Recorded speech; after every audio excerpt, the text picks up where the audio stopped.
Why do they hate us so? And Uncle Willie said, it's not hate exactly. It's just that they're scared. It's more like it's fear that makes them act so mean. Well, Mama decided right then Stamps was not going to be a safe place for Bailey to grow into his manhood. And so she arranged to take us to live with our mother, a woman I did not know and did not love. We'd been there quite a while. I was in my room when she walked in and had what she likes to call a sit-down talk to. I was on the edge of the bed when she sat down and said to me, Maya. She called me Maya by then. My brother's nickname for me had become my family's nickname for me. Maya, you have been here almost 2 months and you haven't called me anything. And now I understand how you might not want to call me Mommy or Mom or Mother, but you have to call me something. What do you want to call me? Well, I thought a moment, and I said, Lady. Lady? Why would you want to call me Lady? And I said, because you're too pretty to be a mother. And she was, too. She was everything that I was not. She was beautiful. She was short. She was petite. And she had confidence. She carried herself with style and decorated her home and herself in the very best. Lady, she said. I like it. You can call me Lady. But then she took my face into her hands. And she said, Maya, since you've been here, I've never seen you smile. Won't you smile for me, please?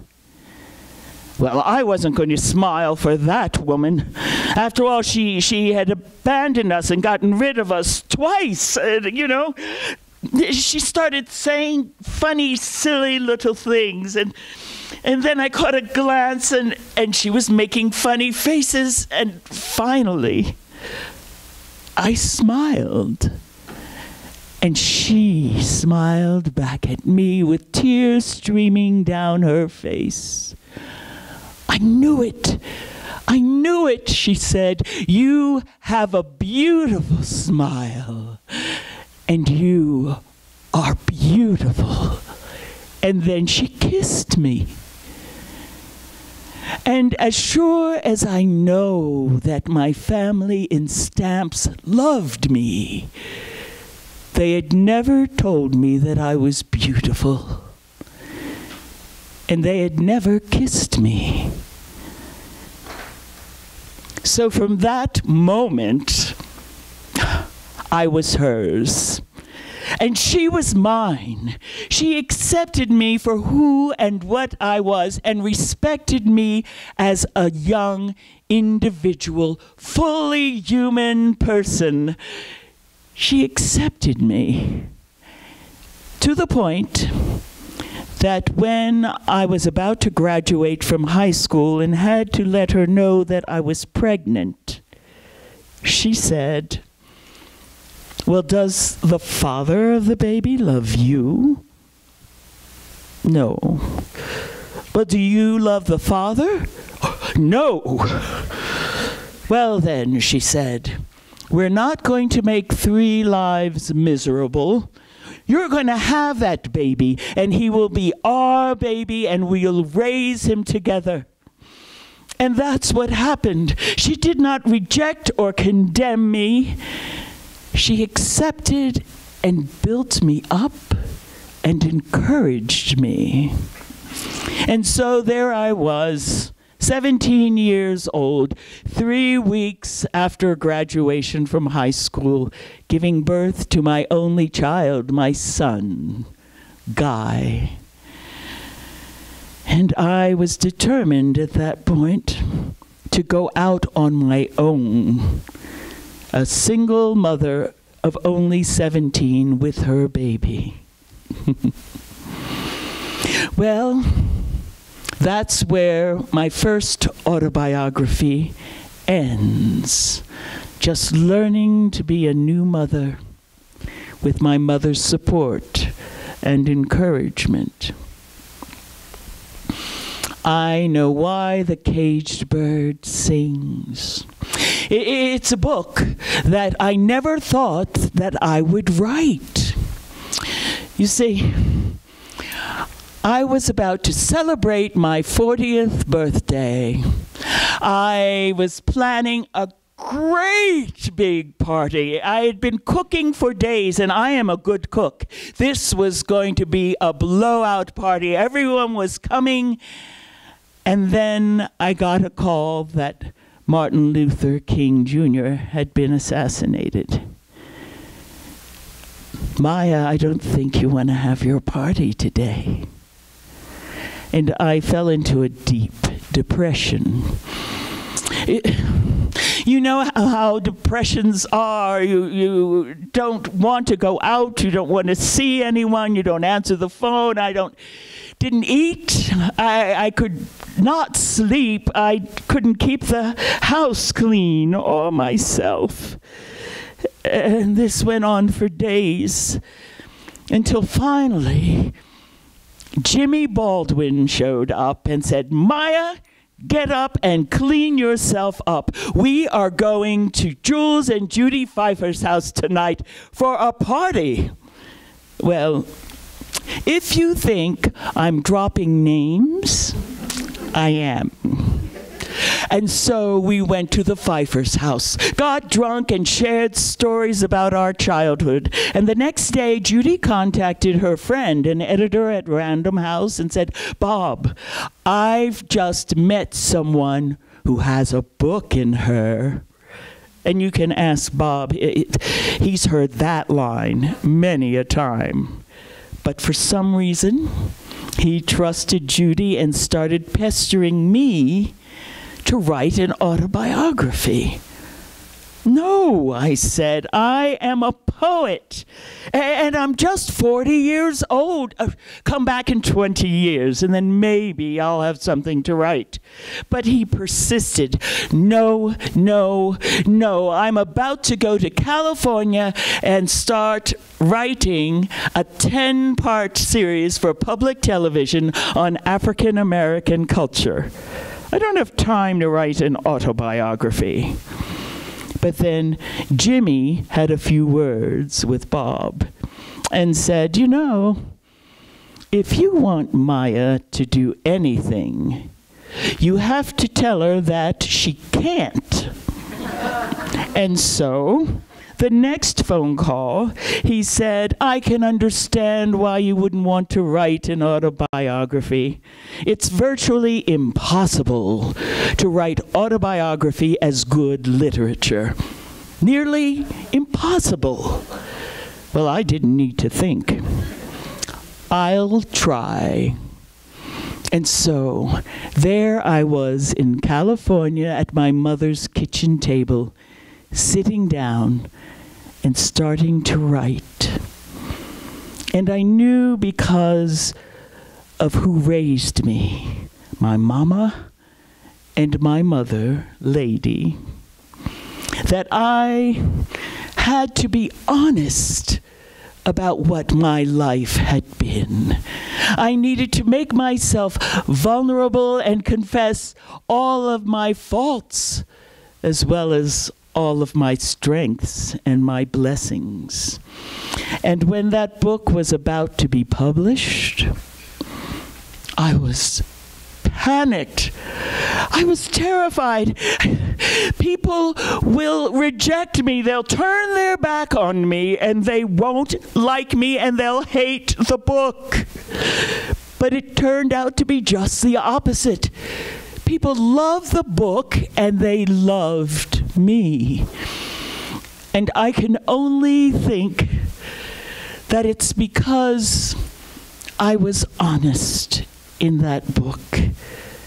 But by writing it, it was clear that I had forgiven myself.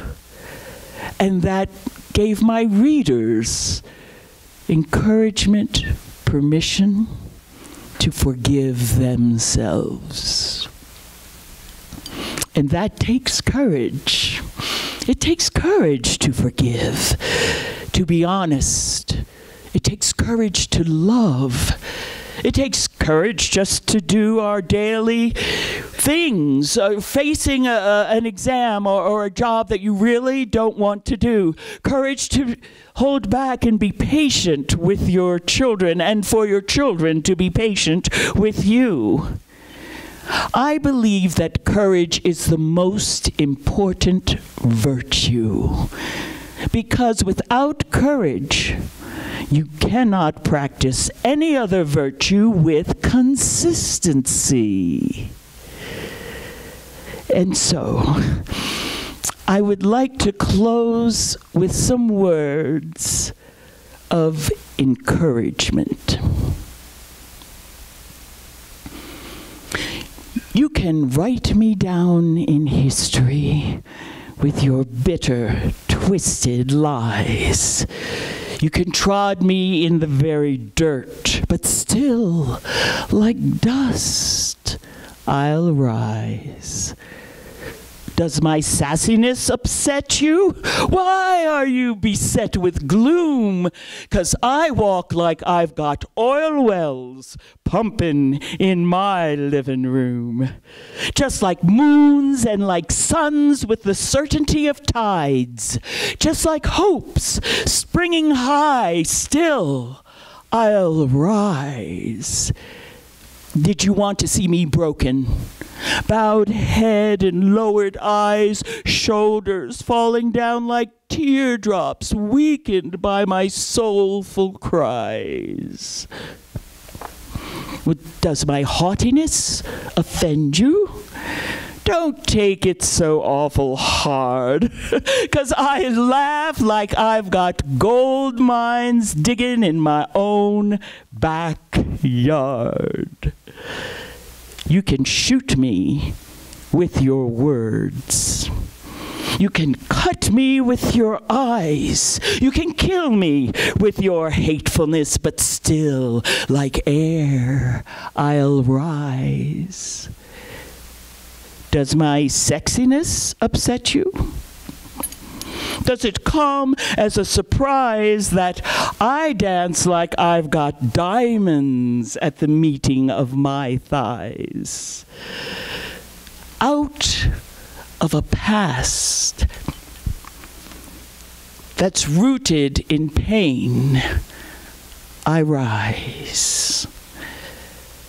Out of a hut that's history rooted in shame, I rise. I'm a black ocean, leaping and wide, welling and swelling, I bear in the tide, leaving behind nights of terror and fear. I rise into a daybreak that's wondrously clear. I rise, bringing the gifts that my ancestors gave. I am the dream and the hope of the slave. I rise. I rise. I rise. Thank you for listening.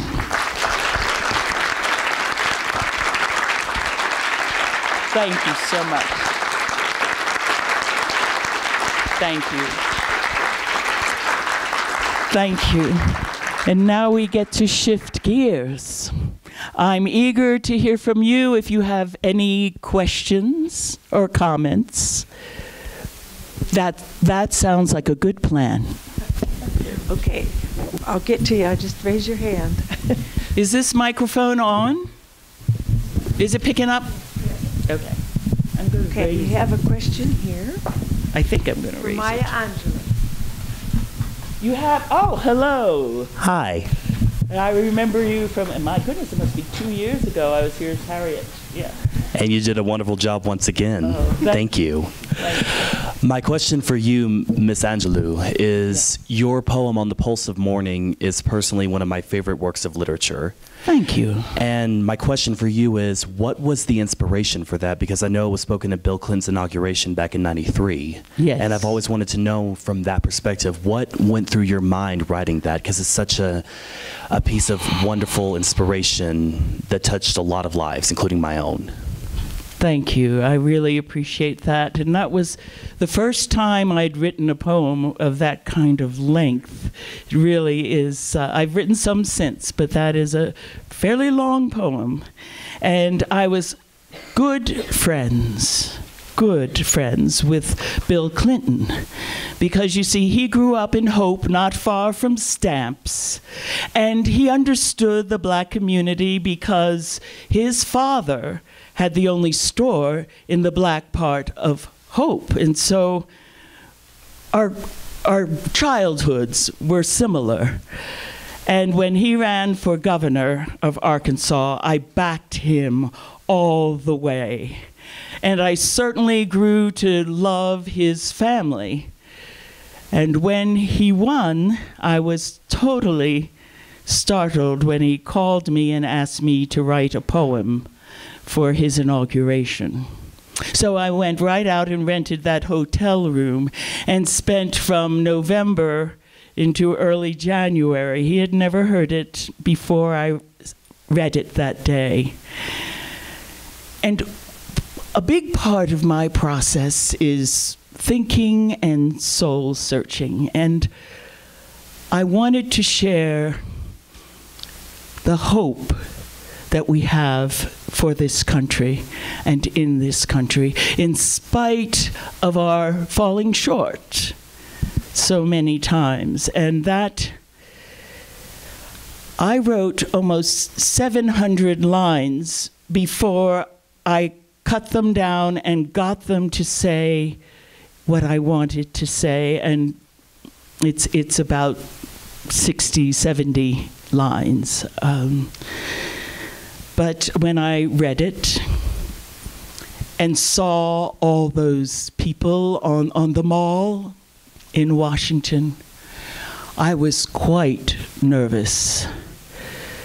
But once I got into it, I feel as though I gave a strong reading of it.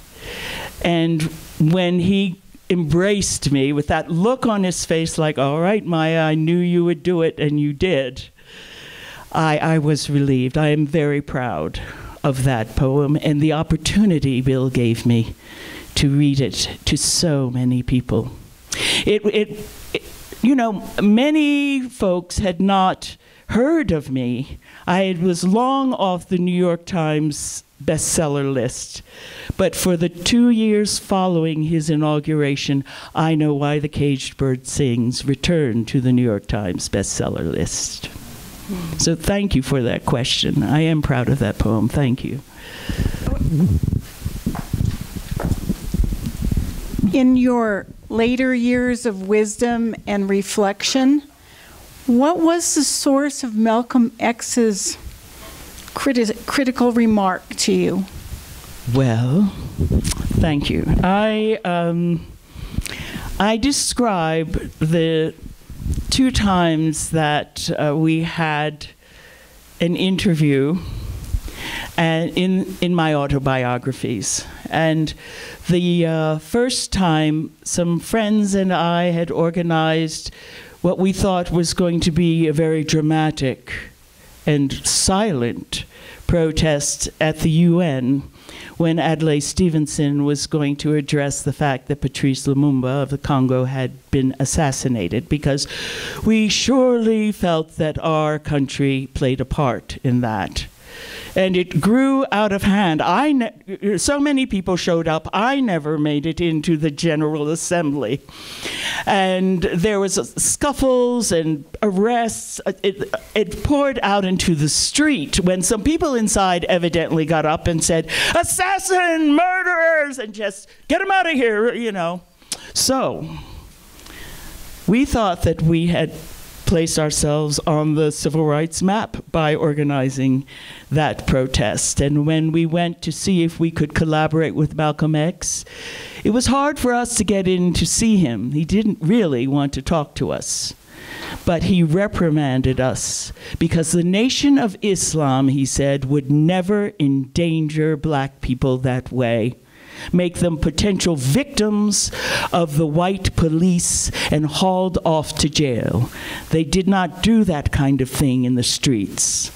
So we had walked in very, and we went out very ashamed because we had certainly done that. We had endangered our people instead of helping them. And then when he came through Ghana, I was living in Ghana at that time, along with a fairly large group of African Americans who had decided to settle there. He asked me to drive him to the airport. And then he asked me what I thought of Shirley Du Bois, W.E.B. Du Bois's widow. And I lit into her. I let all of my anger and frustrations about her out. The fact that she was an elitist, and she had no understanding of what the average black man on the street was going through, and she had not stepped out of her shell on her own. Well, he let me just wind down, and then he said, well, first of all, you need to understand she only lost her husband 6 months ago. And then you need to understand that racism, if you were to cut it open like a mountain, you would find strata of society and racism at every level. And so it is important that we unify all classes, all level of education, as people who are oppressed, if we're ever going to rise out of this together. And he was absolutely right. He did communicate to me that, he said, you're a smart woman. If you learn to control your anger, I can use someone like you in my new campaign in New York. Come back. And I had not planned to come back. I was very happy in Ghana, but for him, I came back. And when I told him I was in the States from the airport, I called. He said, I'll come get you. And I said, no, I would like to go see my mother first in California. I'll be back in a week. And it was during that week that he was assassinated. That was the extent of my relationship with Malcolm. Any other questions? Okay, well, I think we'll transition into the last part of our program. I would like to introduce to you Becky Stone, the actor-scholar who has portrayed Maya Angelou today. Let's give her a hand. Thank you. Thank you.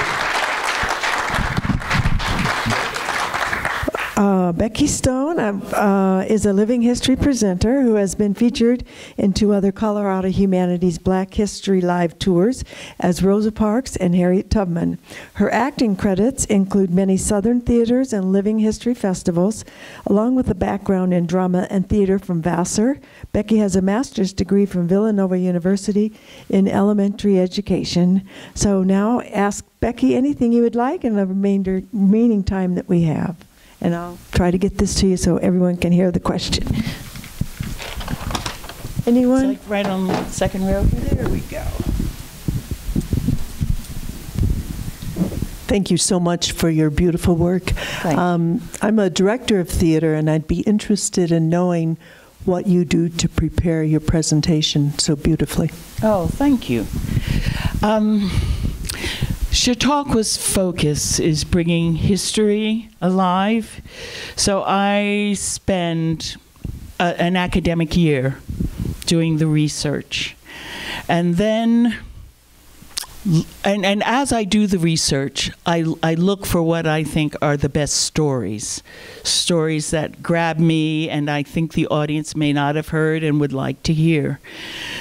And then I work on connecting the stories for the presentation. And I've done Maya a few different places where there's a different theme. So the presentation is not always the same. So in 2017 was when I first did her for audiences, the Chautauqua Festival in Greenville, South Carolina. And I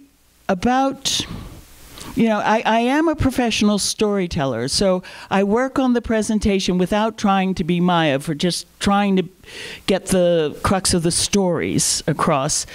And then I make some decisions about physical things. Like I knew I had to drop my voice and keep it down as long as I could. And I watched a lot of YouTube. And, you know, my other characters, there's not so much YouTube, but I could watch for Maya. And in photographs and in the interviews on YouTube, I noticed that she doesn't have a relaxed smile. And she tends to pull this lip across her bottom teeth. And for me, I really, when I first started working on her, I didn't like her because I found her kind of arrogant and making bad choice after bad choice in her life, her personal life. So this really captured for me, you know, just that arrogance. And I know that she was a dancer, a trained and a very good dancer. If you've ever seen her dance, she's like fluid. Oh my goodness. So I knew that I had to stand like this. For my other characters, I take on different postures and different voices. But, you know, about 2 weeks of rehearsal of that, and by the time I presented her, I felt as though I had some kind of essence of her physically, and certainly from the stories, spiritually. And, you know, people have said, you don't look like her, you don't sound like her, but you've captured something about her.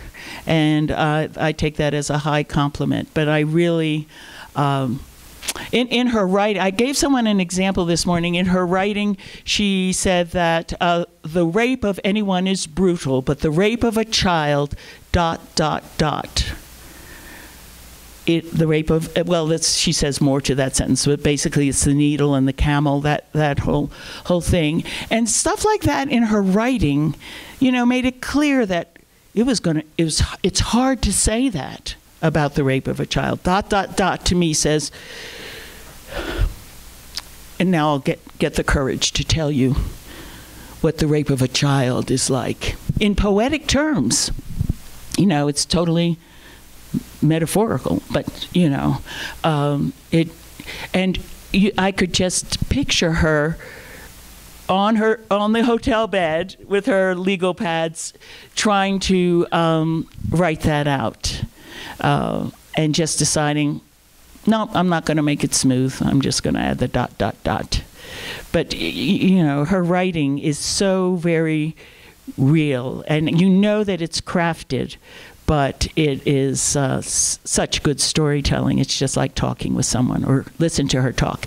And with her prose and her poetry, she would have people listen to her read it aloud as part of her working process. Oh, Adrian. I was really struck by the line about how courage allows us to practice all the other virtues consistently. So I was wondering if you could tell us a little story about why you picked that. I think she's very quotable. And I thought that was an important point. When I think of all of my, the things that I hope to do in my own life and with my behavior, I realized she's right.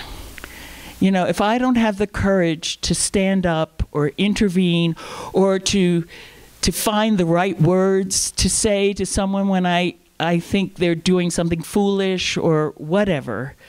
You know, I don't do it. I fail to practice any virtue, and that takes courage. This is totally unrelated, but the meeting before the people in Montgomery, Alabama, before the next day they could ride the buses. And the leadership of the Montgomery bus boycott said to them, you know, you have to not say anything, no matter what they do to you. You have to not sit down next to a white person and act like, ho, ho, ho, ho, now I can ride the bus with you. And if you can't do that, then wait until you can. And in so many things, you have to just know yourself and know when you have the courage to do it, to hold back, or to think and say the right thing. She was good friends with Oprah Winfrey, and there was some documentary I was watching. In their friendship, she told Oprah, when you know better, you do better.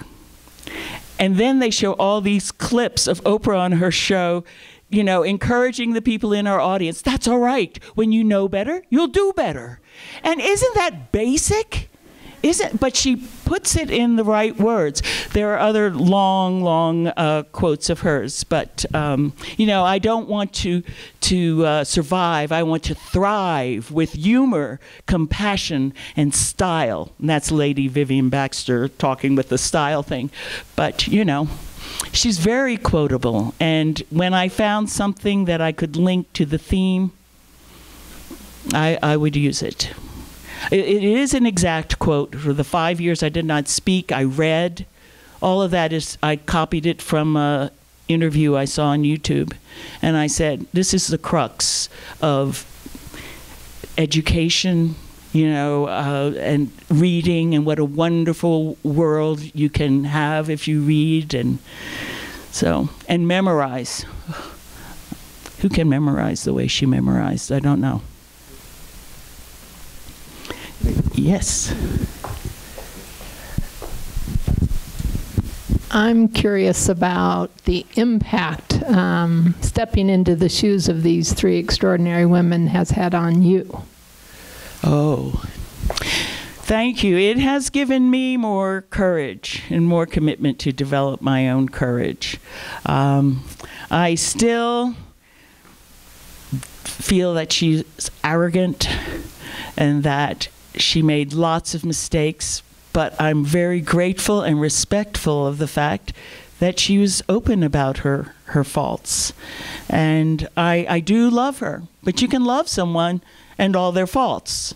So yes, I try not. I think that she would not present her bad side to people when she's on a lecture tour. I've met lots of people who've told me about hearing her speak, and they never talk about her bad side. But if you watch the recent documentary, Still I Rise, you will see a full picture of her. And really, she doesn't dwell on it in her autobiographies, but she lets you know in her autobiographies, you know, yes, she is arrogant, she is stubborn. So to have the confidence to do that is amazing to me. And I try to emulate her. Do you know who your next character is going to be? No, I don't. I don't. I've been asked about Barbara Jordan and Josephine Baker and several by Chautauqua people, but and several people have want to see Mary McLeod Bethune or Dorothy Height, but I haven't made any decision. It's a big commitment. You do a lot of study, so we'll see. We'll see. You know, I definitely feel I should do more. Yeah. Yeah, that's helpful for everybody to hear, and as well as me. My hearing is not so good anymore. I apologize for coming in late, but I'm thankful to get to hear your perspective and your vision. I was lucky enough. I was wondering, do you know do you reference All God's Children Need Traveling Shoes that she wrote? Could you speak to your experience with that book that she wrote when she was in Ghana? Right, her years of going to Africa. That's the only link I can make. Traveling, going to Africa. Well, you know, I have never read anything that covers specifically writing that book, but it's a lot about her, and I think she's, again, very honest in that book. You hear her talk again and again about how she felt she was home and that sort of thing.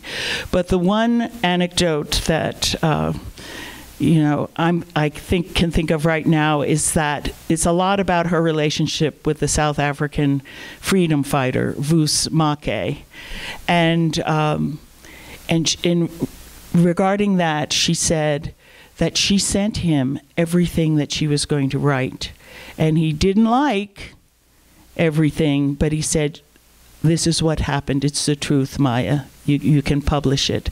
And that's what she did, I think, with all the people she could when she wrote about them. She showed them what was going to be published by her writing. She was happy there. She had no idea. You know, she grew up in the Jim Crow South. And going to Africa, where everything was run by Africans, you know, government all the way down to the street cleaner, she felt she was home. And Guy really loved being there to her son. So, you know, you can read the book, and I think she's very open and honest. Every interview I've read supports what she says in that book. This at the end. Can you tell us what happened to Bailey? Oh, her brother Bailey ran into friction with their mom and left at the age of 17, joined the Merchant Marines. And by 18, he was not in the Merchant Marines. He was a heroin addict and a dealer. He had a respite from that. He was able to stop using when he fell in love and married for several years. But then when she died suddenly, he returned to the habit. And he made it clear he didn't want Maya in his life. But she kept tabs on him. And when, you know, he was a young man, he was in his 50s, and he was hospitalized, he was willing to accept her help. And she brought him to live with her in Winston-Salem. And the last 2 years of his life, he lived with her. And, you know, and there's some books you can see pictures of him, this real tiny, you know, kind of not super sickly, because his face was so energetic and just, you know, active and involved. And, you know, you think, wow, well, he was still that great guy when he was not strung out on drugs. So, you know, he was able to end life with his sister. Yes. I want to make sure you all know that the performance will take place again tomorrow at our Rifle campus. So if you want to see it again, if you want to invite someone, if you want to encourage someone else to go, please tell them to go to Rifle campus, CMC, tomorrow, 4 p.m. Thank you. Good idea. And there's time for if people want to come down. Yeah. We'll probably end our program now, but we can stay a while if you would like to go visit with Becky for a little while. So thank you.